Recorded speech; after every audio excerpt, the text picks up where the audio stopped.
It's clear that we need to make affordable housing energy efficient and net zero, especially because we've got looming deadlines ahead of us.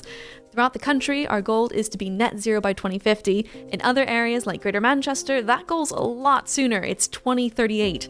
So how do we get there? I'm Julia Hatmaker, editor of Place Northwest, and joining me today, I have David Kemp from Turner & Townsend and Sandy Livingstone from Onward Homes, and we're going to be discussing how we actually get to our goals of having affordable homes that are energy efficient and ultimately net zero. So Sandy, why don't you start us off? Where are we at now? How's it looking? It's improving. I think over the last couple of years, we've started to get a bit of traction. We started to work out how we're going to do things.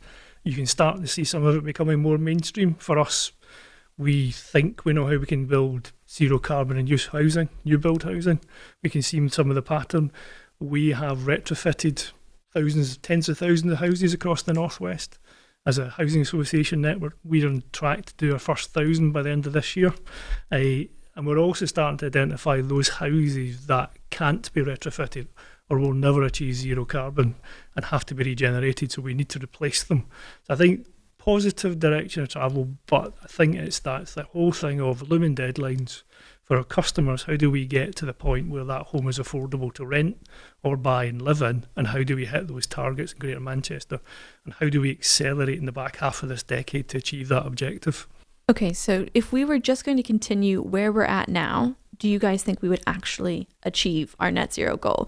David? Well, I'd actually question what the target is we're trying to achieve, because you used the term, Julia, net zero, and in relation to the UK, net zero carbon by 2050 is the legally binding target that we've got to hit.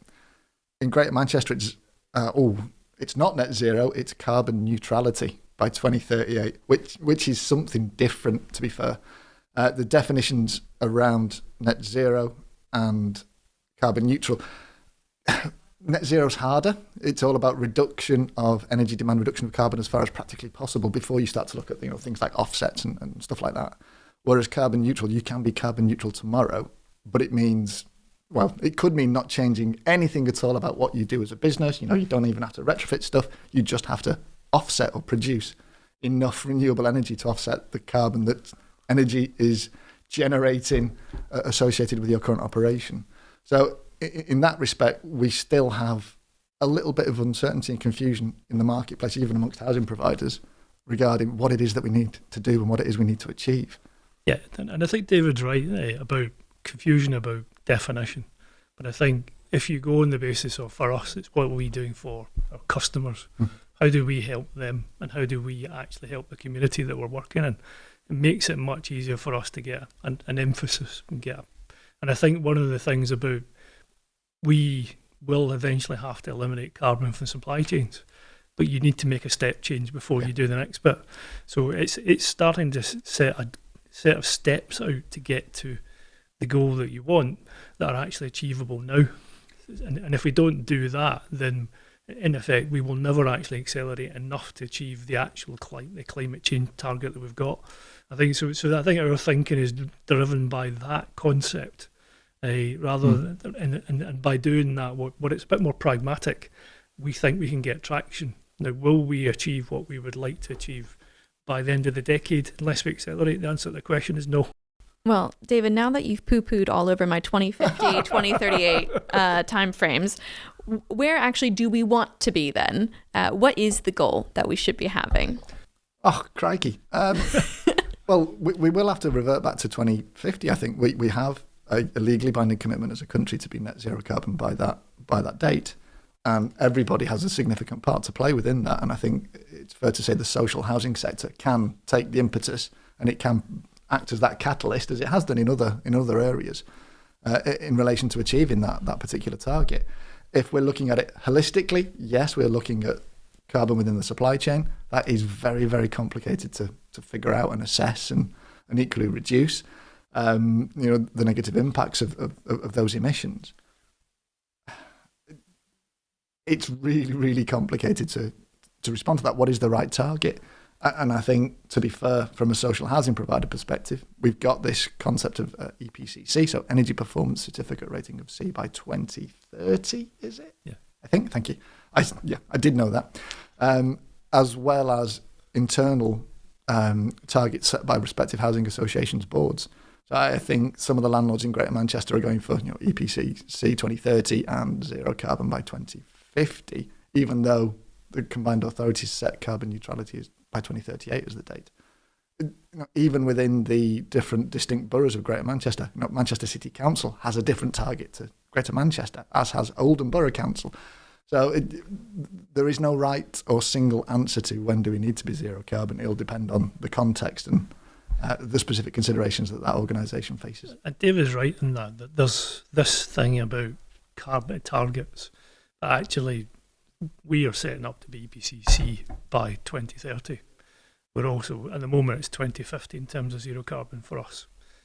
But by doing that, it's that thing of what government does. So the single biggest determining factor for us, what we can control, we can do. So we can deal with 3,500 houses across the northwest that we know about, that we've got the capacity to do. What we don't quite know yet is the rate at which the grid decarbonises and the rate at which the capacity in the grid, electrical grid, increases, because it's that'll determine how quickly we take out gas boilers and replace them with electric heating systems. And it's just starting to line up so that we've done what we can do, but we then make the next switch and the next change in line with when the grid is ready to take it. That's the critical thing for me. And in that respect, the expectations are that we should be seeing grid decarbonisation by 2030 to 2035. There's something between those lines. There was a report produced not that long ago that said we're on track for that, even with the infrastructure upgrades that are needed by the electrical network. Was it earlier this year that over 50% of all electricity generated in the UK is now renewable, which is a massive step in the right direction. And if we see that continuing, where more onshore wind farms come in, whether you like them or not, I personally quite like them in the landscape. I'm used to them. They've been there where I used to live for years. So you become used to it. That it's that thing of, if I've got a housing development near Crewe at the moment, you build housing, only a third of that site can be supplied by the grid at the moment with the current infrastructure. So we need the grid to increase so they can build the whole site out without gas boilers, because that's what we would want to do. Putting gas boilers in now is just, it's mad when you think about it. It's a retrofit for the future. Yeah. Literally, not a retrofit of the future, but something you're going to have to go back and revisit at a later date. It does sound like it's much more about the direction of travel. Where are we going, and are we actually taking those steps forward, or are we kind of so shell-shocked that we're just staying put, too afraid to actually get something going, or too complacent, I guess is probably a better way of saying it. And I think what we're relying on is that make a step forward, make a leap, will drive innovation. That human beings are in the centre of where the Industrial Revolution started here. That innovation part of, once you take one step, what you'll find is technology will then make a leap. We'll also understand how we do the next bit. But if you don't take the first leap, you don't get the second one. Because we can already see some of those changes coming. But it's getting them, identifying the right ones and then scaling them is a bit that will come over the next 2 to 3 years. But if we don't make progress in 2 to 3 years, we'll run out of time. Inertia is a real issue and a very real risk on that front. Doing nothing isn't an option.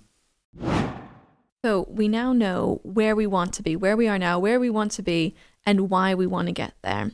So now I'd like us to discuss, how do we actually move forward on this journey? The technology, the systems, the things that will support us to get there are already around. In terms of kit, bells and whistles, heat pumps, ground source, air source, whatever flavour you fancy, solar PV, insulation levels, they're already there already. We've got the tools. It's how we, I suppose, make them work together and how we implement them in a way that the community can be taken with us. Because again, certainly in relation to social housing, this is someone's home. They might not own it in a legal sense, but it's their home, it's their property. If they don't want something to be put into it because they don't know how to work the heat pump, or they think they won't be able to put a hanging basket on the outside of the house because it's got external wall insulation on it, or things of that nature, you're going to get significant reticence. So it's the development of an approach that chimes with your community, chimes with your your tenants, residents, customers, whatever definition you want to use, and then a program of gradual change. There are certain technologies like, again, I'll pick on solar PV, solar photovoltaics. They are, I think it's fair to say, a no regret installation. They can be put on a particular property. They don't require a significant change in behaviour from the occupant of that particular property for them to work, and they generate a saving from day one from point of installation. Other things are a little bit more considered. So in terms of the tech, it's already there. There are some software things that are coming online which are quite interesting. So energy storage solutions, devices that know when the grid is super green and it'll charge a battery or charge a hot water tank at that point in time, or when it makes sense to export energy that's being produced by a property because it might generate a bit of revenue either for the system owner, whether that's the landlord or the tenant themselves. It'll export instead. And it's all these control mechanisms and balancing things. There are times when, if you're a private customer, your energy provider might pay you for consuming electricity because there's too much. There are incentives, there are payments associated with switching off wind farms, and so curtailment is the technical term. So if there's a way to harness all this stuff through better control and digital systems, and they are emerging, it's making sure that they get put into the mix, into consideration when we're developing retrofit projects at scale. Now, I want to put a pin in on the future technology side of things. I want us to dig more into that in a moment. But leaning into what we have now, you already mentioned, we've got a lot of the tech that we need. We need to embrace it and bring the community on board, and that's a huge aspect of it. Sandy, do you want to elaborate any more on that? I think there's always a reticence to new things that we do. If you look at the range of things that we would do, I think we've learned, in the last couple of years, the mix that's appropriate for each house and what works best. If we look at what we've done in North Liverpool, we've actually installed triple glazing because in those houses, because of the nature of the wall area they've got, that's a better solution than putting PVs in the roof. And it's understanding the mix, but it's also taking your community with you from the beginning. It's about making it clear that there is a benefit to them, because we will disrupt their lives as we go in and do the work. But we take them through, we've started with trying having show homes. So for that community, there's 400 houses in North Liverpool, there's a show home. So they can go and feel and touch and see it. We can also talk them through the benefits for them, and we can talk them through the process about how it will be done, who they will see, who will come in. We employ tenant liaison officers. We've got our own staff are deployed on site with the contractors. And it's that thing of taking the people with you and giving them the output. And when they see the final product where the houses actually look phenomenally different to the ones that we had, they look a lot better. Visually, they're much more striking and appealing. And inside the houses, they're much more comfortable. But you have to show people to get them to go with you. I think it's a lesson that we might have forgotten it from the past, but I think that's the truest thing to say. If I can pick up on something you said there, Sandy, which is equally really important and very remiss of me not to mention earlier, that's understanding your stock. Yeah. So there isn't a single solution or one-size-fits-all approach to domestic retrofit. It depends, and this is reflected in PAS 2035, one of the standards that social housing retrofit aspires to deliver against. The retrofit has to be appropriate for the occupant. It's got to be appropriate for the building owner if that's different. It's got to be within budget and so on and so forth. But it's got to be right for that house, for that particular property. So in some cases, this concept of, we'll just EWI everything. If the windows are that massive that in actual fact, it makes more sense to triple glaze rather than externally or internally insulate, and it's more cost effective to do so. That's the right measure for that particular property. That's the right measure for that estate. And one of the other things we found by doing this, some of our older housing not as well built as you might think. By doing this piece of work and being very specific about what that property needs, we're actually taking out quite a lot of the maintenance issues that we get. So our customers get less water penetration through the roof because we've redesigned the way the roof works. So there are bigger things in this for us that we need to be cognizant of, because it's that thing, how do you pay for all this? Well, if you think slightly more widely and laterally, you'll find that this is much more affordable than you think it is. Explain, Sandy. Well, what we're actually doing is we're taking out defects in the original building. So that means that our maintenance costs in the longer term reduce. So you basically got a spend to save situation going on. And for our customers, they're less likely to get things like damp and mould in the property because we've ventilated it and we've insulated it. So that property in itself is now warmer and drier. And that's one of the biggest challenges we have in this country. And the other need to do this is our housing stock is old and it's not very thermally efficient. And that's why we get a lot of these problems in our properties. So it's affordable because you're tackling so many different problems all in one go. Yeah. That's fantastic. I do want to touch on funding a little bit because, Sandy, you did mention it is expensive. Yes. But there are government grants, I believe, to help out with this kind of thing. So the funding is available. It's been available for the last 2 years. I think the advantage of government has seen the benefit of that. It is also now unleashing a 3-year funding round. So the grant costs us on average about £30,000 per property to do a retrofit. The grant funding in the past has been about 10 grand. Right, so the other 20 grand we find. But we've fortunately as a business got the financial capacity to do some of that. We're fortunate I've been given a gift of the ability to retrofit about 3,500 houses. The government will give longer term funding now of 3 years. What that allows us to do is to look much more comprehensively. So we can now look at 2,000 properties and then ask government for that funding. That makes a big difference to scaling up capacity because we know for 3 years what we're going to do. Our customers know the benefits, but the industry gets a message of this is a big programme now. So I think what I would say is government's listened. They've got the idea of longer term funding is better, and we're starting to see the benefit of that. Now, clearly my ideal situation is for any government, whatever they are, 5 to 10 year funding would be fantastic. But if you don't ask, you don't get. Shyburne's getting out. Yeah. Well, I think to be fair, government funding is great. It's brilliant. There is an argument for retrofit regardless of any available cash. We've talked about the moral imperative. We've talked about the responsibility that the social housing sector has for its tenants. I like the way that you described the way that retrofit was actually improving your long-term maintenance program. At the end of the day, retrofit shouldn't be and isn't a standalone thing. If it's incorporated within a 30-year asset management plan, if you know that you're going to be doing the roof at this point, well, why wouldn't you increase the insulation when you re-roof the thing? Why wouldn't you fix that defect when you go out to do the windows, and so on and so forth? When it's viewed in that respect, the financial argument, it's not viewed as it's 40 grand extra to do this. It's a slight uplift perhaps, but there's a while you were there cost saving as well, which negates some of that initial cost. And I think that's a fair comment. There is a moral imperative to do it. That we probably, I just slightly change the wording and see it as refurbishment rather than retrofit. That's the way we probably see it. And one of the things that we found about doing it is in the communities where we've done it at scale, there's a social value comes out of it. The actual community lifts. All of a sudden that people see us investing in the area. And then some of the more difficult problems in that community start to get tackled.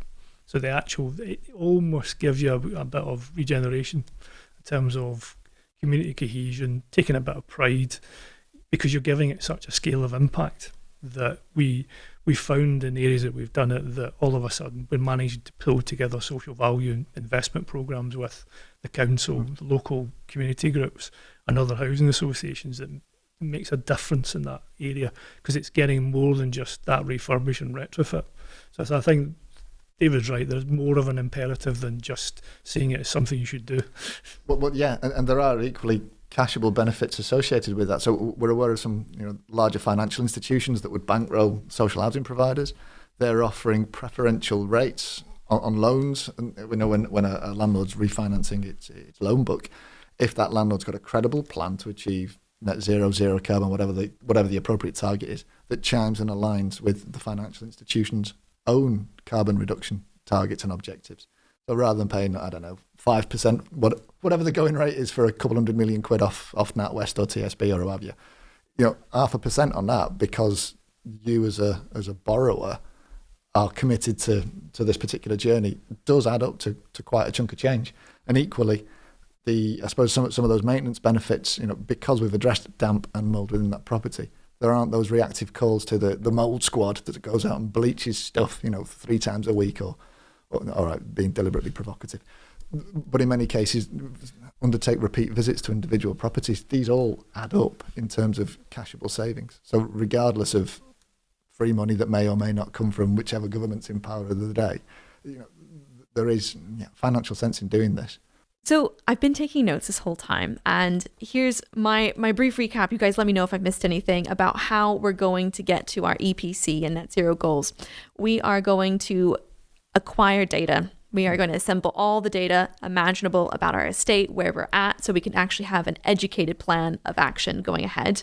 We are going to embrace the communities that we're working with. We're going to bring them on board. And part of that is going to be showing and not just telling. We're going to let them see the benefits rather than just having to listen to us tell them what it is.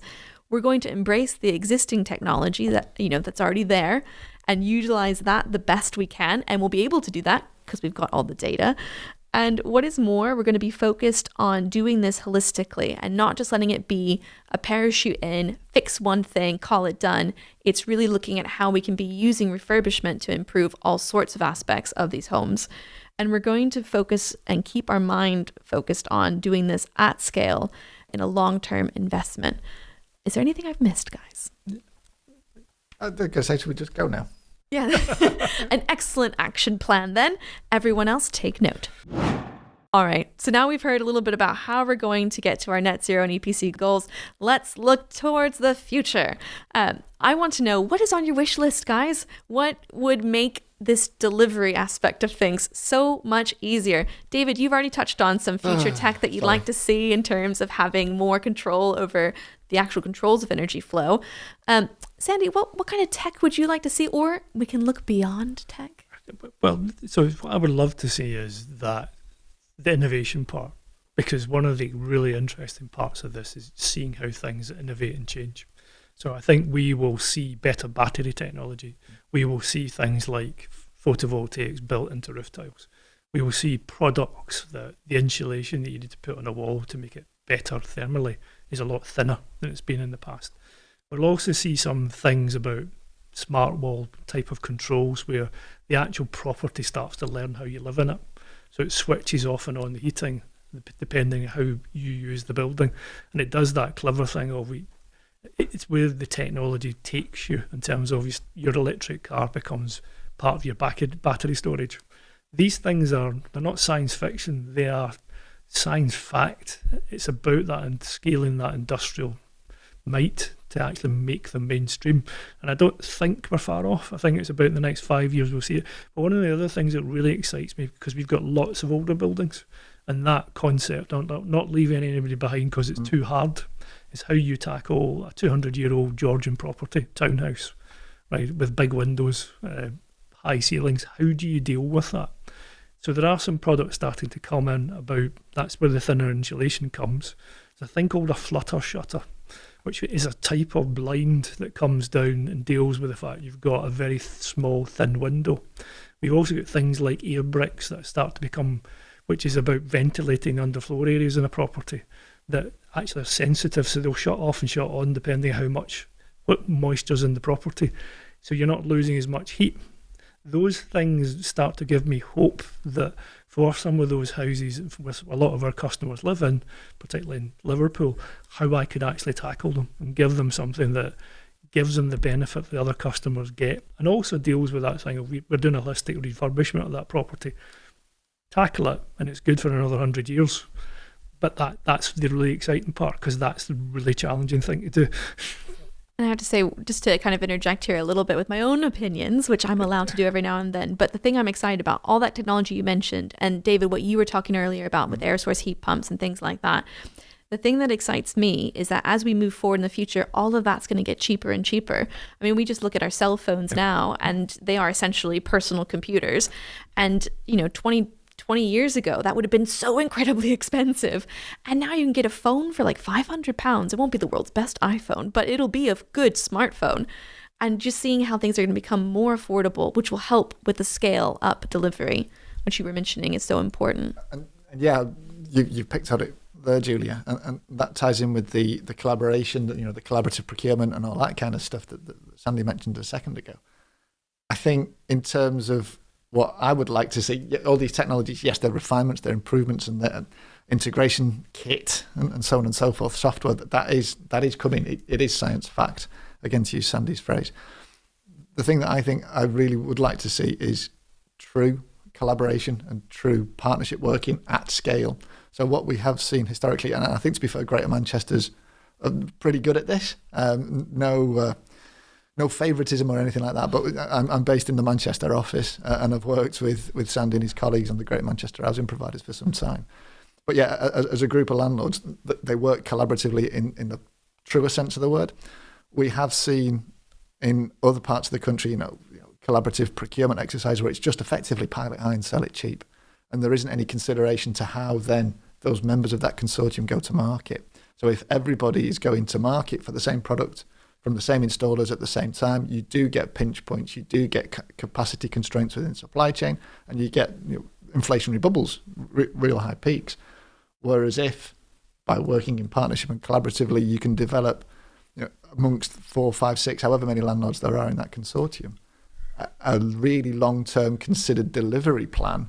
That's where supply chain have got, right, I know where I'm going, I know what I've got to do over a long period of time. I will invest in skills, I will invest in people, I will place that flaming big order, I did nearly swear, for heat pumps, and the cost can come down over time. And then you really start to realise the benefits of working in partnership. We're not there yet, I think, across the sector as a whole.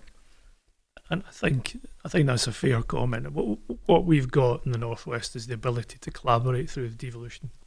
So we are used to working together in Greater Manchester. I see the same thing in Liverpool City region. So it's using that devolution power and that ability to convene by those devolved authorities to work with us to achieve this, because that's where the scale will come. Because we're not looking at, so I might look at 2,000 homes. Across the Northwest, it could be 50 to 60,000. That's a significant chunk going to market. And it's been about clever. It's not about reinventing the wheel. These vehicles and bodies exist already to do this. So rather than try and create your own or create something new, use what's there. Just why would we do anything else? And to be fair, one of the programs that I'm responsible for within Turner and Townsend, something called RISE, Retrofit Information Support and Expertise. That is, and I can say this one, it is funded by the Department for Energy Security and Net Zero. And its entire purpose is to support the sector, build capability and capacity so that they can deliver ambitious but inherently deliverable retrofit programs. So regardless of whether or not you're in a combined authority area that's benefiting from devolution, if you are an interested landlord and you recognise your own shortcomings perhaps, or you recognise that others are doing something better than you in certain areas, one of the things that the RISE support service is offering is specific stuff around consortia forming, so we can help organisations that want to develop and deliver a big old retrofit programme. These are the people in your area that you might want to talk to. These are the people that want to get on board and complement the areas that perhaps you're not as developed in. They're smashing it over there. Why don't you guys work together? So that when the market is ready to go for a retrofit program, we've got these credible consortiums that deliver economies of scale and efficiencies for the public purse. So when it comes to what's on our wish list then, so it sounds like we want some of the technology that Sandy mentioned. We want to work together and have these bigger groups where everyone's actually collaborating, sharing information and planning their process when it comes to procurement, etc., to kind of get the best possible deal for the people that they're going to be helping out in the end. Is there anything else on our wish list? Sandy, I know you want free money from the government for 5 to 10 years, but anything else? I think what we want is whatever government we have, see it as a long-term objective. Don't step away from it. Don't change. See the target as something that you really want to move the country towards because of the benefits it'll actually gain. It won't cost us because of the benefits we actually get out of the back end. And be brave and be bold, because I think that's what we will have to be to tackle this. So that's the other thing I would like, is sustain the funding. We can come in behind it, lay out the path, and we will follow. But I think that's the big thing that if you ask me for my Christmas wish, that'd be it. David, what's on your Christmas wish? Recognising that retrofit is asset management. That's all it is. It's good asset management. Point one. Point two is have that plan. Understand your stock, understand your communities, and develop solutions that fit both. And the third one would be to engage with retrofit information support and expertise. Engage with RISE. We are a completely free service funded by the Department for Energy Security Net Zero, and we're here to help, regardless of scale or size. And I think that point David makes about don't see retrofit as something separate, see it as simply part of what you do. So that flip from use the word refurbishment rather than retrofit, it simply becomes part of the investment we make, rather than it has tended to be a bit of a separate stream, I think, until now. But I think the fact that we're doing more of it, it will become just part of the job that we do. I think that's a key takeaway. There's one more, and it takes us right back to the beginning, and that's take the first step. Don't wait for the silver bullet, because you will always be waiting. That's fantastic. And some really good, mission statements there. Take the first step, be bold, be brave, and commit. That was kind of the overarching message that I've taken away. Well, I'm feeling quite optimistic about the future. Should I be? Yes. Okay, good. Glad to hear it. Thank you guys so much for joining me on the podcast. And thank you for listening. If you want to learn more about Onward Homes, check out onward.co.uk. And if you want to know more about the built environment in the northwest of England and North Wales, check out placenorthwest.co.uk. And what is more, if you liked today's podcast, and I'm sure you did, don't miss a single one of our episodes. You can find Place Podcasts on YouTube. You can find it on Apple Podcasts and wherever you listen to your podcast. I'm Julia Hatmaker. Have a great rest of your day.